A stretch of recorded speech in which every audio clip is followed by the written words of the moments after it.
কখনো একজন মানুষ অপরজনের জন্য গীবত করতে পারে না, আর যদি করে এটিও বান্দার হকের অন্তর্ভুক্ত। এই বিষয়ে অনেক বেশি সতর্ক থাকা আমাদের জন্য আবশ্যক, কারণ হাদিস শরীফে এসেছে, আল গীবাতু আসাদ্দু মিনাজ জিনা, গীবত করা জিনার থেকেও মারাত্মক।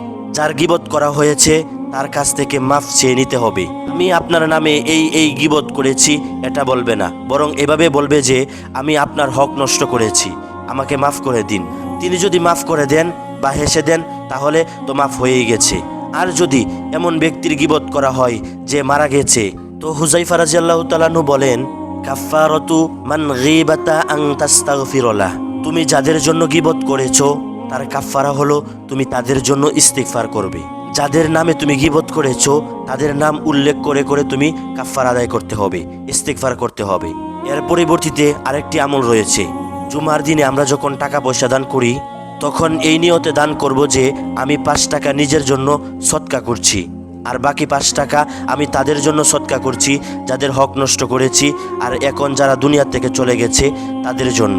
যদি আপনার নিয়তের মধ্যে একনিষ্ঠ থাকে তাহলে আল্লাহ তাআলা আপনার কাফফারা কবুল করে নিতে পারে ইনশাআল্লাহ। অতঃপর কিয়ামতের দিন যত হকদার থাকবে সবাইকে এর থেকে এভাবেই বন্টন করে দিবেন যে সকলেই যেন সন্তুষ্টি হয়ে যায়। আল্লাহ তাআলা আমাদেরকে মানুষের হক নষ্ট করা থেকে বিরত রাখুন এবং গীবত করা থেকে আমাদেরকে সবসময় বিরত রাখুন। আমিন।